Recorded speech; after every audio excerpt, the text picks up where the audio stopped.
আসসালামু আলাইকুম প্রিয় দর্শকবিন্দু, আমন্ত্রণ জানাচ্ছি জনতার সময় টিভির সংবাদে। শুরুতেই থাকছে আন্তর্জাতিক সংবাদ শিরোনাম।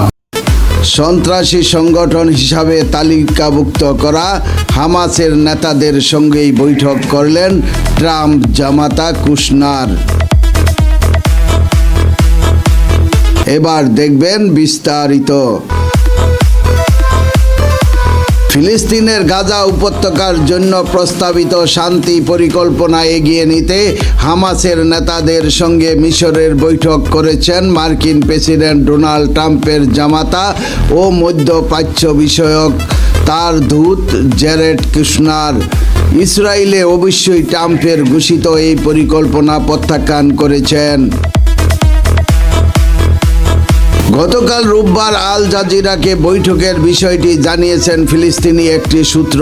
তিনি বলেন, বৈঠকে ফিলিস্তিনি স্বাধীনতাকামী সংগঠন হামাসের নেতারা গাজা ইসরায়েলের যুদ্ধবিরতি লঙ্ঘনের বিষয়গুলো কুশনারকে জানিয়েছেন। এই সময় কুশনার বলেছেন, গাজার বাসিন্দাদের অন্যত্র সরিয়ে নেওয়ার কোনো পরিকল্পনা যুক্তরাষ্ট্র সমর্থন করে না।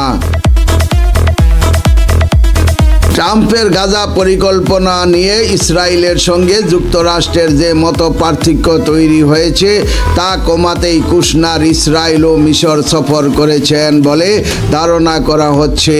গত সপ্তাহে ইসরায়েলের প্রধানমন্ত্রী বেনিয়ামিন নেতানিয়াহু ট্রাম্পের এই পরিকল্পনাকে ইসরায়েলের জন্য অগ্রহণযোগ্য বলে মন্তব্য করেছেন। বিষয়টি সম্পর্কে অবগত আরেক কর্মকর্তা আল জাজিরাকে বলেন, মিশরের আলামাইন শহরে হামাস কুশনারের বৈঠক হয়েছে। বৈঠকে ট্রাম্পের প্রস্তাবিত পরিকল্পনা বাস্তবায়নে কি পদক্ষেপ নেওয়া হবে এবং সেগুলো কিভাবে যাচাই করা হবে তা নিয়ে আলোচনা হয়।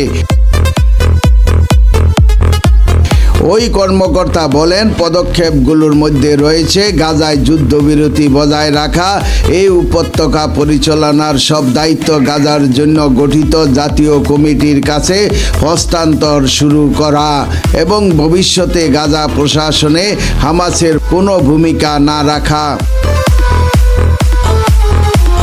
ওই সূত্র বলছে, হামাসকে গাজার শাসন ক্ষমতা এবং সব অস্ত্র সামরিক অবকাঠামো ছেড়ে দিতে হবে। গাজা আর কখনো ইসরায়েলের জন্য সন্ত্রাসের উৎস হবে না। বৈঠকে হামাসের রাজনৈতিক নেতা খলিল আল হায়াও উপস্থিত ছিলেন। মার্কিন সংবাদ মাধ্যম এক্সিউজ জানিয়েছেন, বৈঠকে মিশরের গোয়েন্দা প্রধান হাসান রাশাদ, কাতারের কূটনৈতিক আলী আল থাওয়াদি ও তুরস্কের একজন জ্যেষ্ঠ কর্মকর্তাও ছিলেন। গতকাল এক বিবৃতিতে হামাস বলেছে, বৈঠকে ট্রাম্পের পরিকল্পনা গ্রহণ করার বিষয়টি স্পষ্ট করেছে। গাজায় যুদ্ধবিরতির মধ্যস্থতাকারী ও এর নিশ্চয়তা দাতা দেশগুলোর প্রতিনিধিদের সঙ্গে বৈঠকে এই কথা জানানো হয়েছে। হামাস বলেছেন, তারা যুদ্ধবিরতি চুক্তির প্রথম ধাপের শর্তগুলো পুরোপুরি মেনে চলেছে, তবে ইসরায়েল এই ধাপ বাস্তবায়নে ব্যর্থ হয়েছে। তারা বরং স্থল অভিযান বাড়িয়ে মানবিক সংকট আরও গভীর করেছে এবং প্রকাশ্য পরিকল্পনাটি প্রত্যাখ্যান করেছেন। হামাস মধ্যস্থতাকারী দেশগুলো ও শান্তিপোষ্যদের প্রতি নিজেদের দায়িত্ব যথাযথভাবে পালনের আহ্বান জানিয়েছেন। একই সঙ্গে ইসরায়েলকে প্রথম ধাপের সব প্রতিশ্রুতি বাস্তবায়নে বাধ্য করা, যুদ্ধবিরতি লঙ্ঘন বন্ধ করা, হত্যাকাণ্ড ও সামরিক অভিযান থামানো এবং ট্রাম্পের পরিকল্পনার দ্বিতীয় ধাপে সম্মত হয়ে তা বাস্তবায়নের সময়সূচি তৈরির আহ্বান জানিয়েছেন। যুক্তরাষ্ট্র দীর্ঘদিন ধরে হামাসের সঙ্গে সরাসরি যোগাযোগ এড়িয়ে চলেছে। ওয়াশিংটন হামাসকে সন্ত্রাসী সংগঠন হিসাবে তালিকাভুক্ত করে রেখেছে।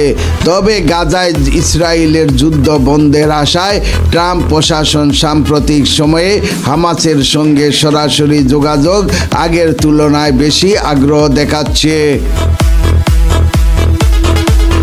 রয়টার্স জানিয়েছেন হামাস নেতা খলিল আল হায়া গতকাল মিশরের গোয়েন্দা প্রধান হাসান রাশেদের সঙ্গেও আলাদাভাবে বৈঠক করেছেন। হামাসের সঙ্গে বৈঠকের পর মিশরের প্রেসিডেন্ট আবদেল ফাত্তাহ আল সিসির সঙ্গে বৈঠক করেন কুশনার।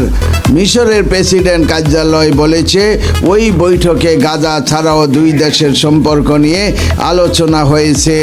আল সিসি দুই দেশের কৌশলগত অংশীদারত্বের গুরুত্ব তুলে ধরেন এবং অভিন্ন স্বার্থের বিভিন্ন বিষয়ে চলমান সহযোগিতার প্রশংসা করেন। কুশনারও মিশরের সঙ্গে ঘনিষ্ঠ সমন্বয়ের প্রশংসা করে আঞ্চলিক শান্তি ও স্থিতিশীলতা প্রতিষ্ঠায় সিসির ভূমিকায় কৃতজ্ঞতা জানান। প্রিয় দর্শকবৃন্দু, আজকের প্রতিবেদন এই পর্যন্তই শেষ করছি। এখানেই পরবর্তী সংবাদ পেতে জনতার সময় টিভির সাথেই থাকুন। আল্লাহ হাফেজ।